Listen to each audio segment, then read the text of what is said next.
Hey guys, welcome back to another video. Today I'm going to be taking a look at the newly released version 1.6 of my F-15EX mod.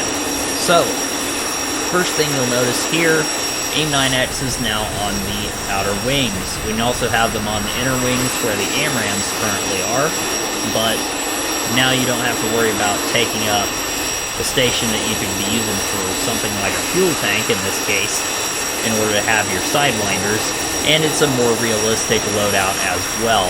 I don't see the Air Force having AIM-9Xs just randomly hanging on LAU-127 launchers from under the wing when they would more likely use a fuel tank on that pylon. So, as I'm trying to keep this F-15EX steady here, let's go ahead and talk about the AMRAAM positioning down here at the bottom. That's the other main thing that I've done with the F-15EX in version 1.6. I've adjusted these AMRAAMs so that they're closer together and more like they would be mounted in real life. So, I got the idea, believe it or not, from watching the 2023 and beyond video put out by ED, where they showed the Razbam F-15E with a similar load. So now I know, and with that out of the way, let's go ahead and talk about the skin. So as you probably saw there, this F-15 that I'm flying right now has ZZ on the tail. That's a Zulu tail code, and that is for Kadena Air Base.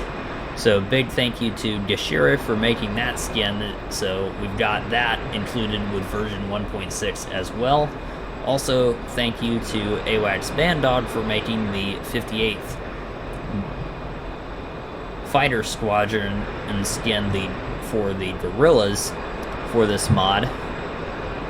The lighter, two-tone gray camouflage skin that you've seen me flying around with a bit here and there.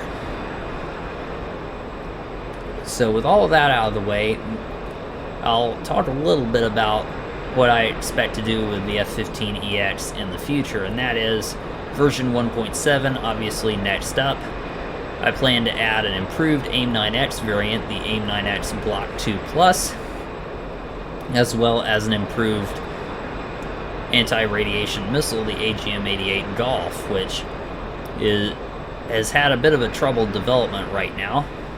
In the farther away future, more distant future, we'll just say, cockpit obviously in version 2.0, as I've said several times before.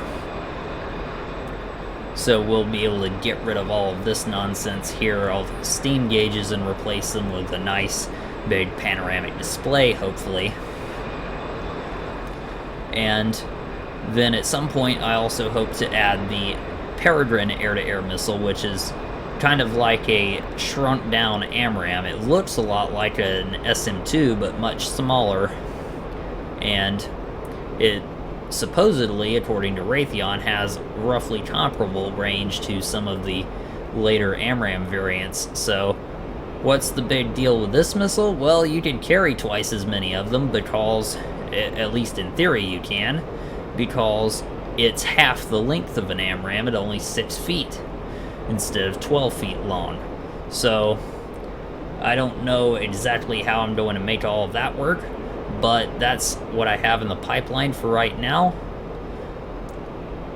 And that's about all I have to say. If you do have any questions or comments, definitely put those below. And if you think I deserve it, I'd appreciate a like on this video, as well as a subscribe if you really want to see my content more, and get future updates on the F-15EX mod and other DCS World related topics as well. Don't forget there's also the super thanks icon if you want to support my modding efforts with DCS a little more actively. And I'll see you in the next video. Thanks for watching.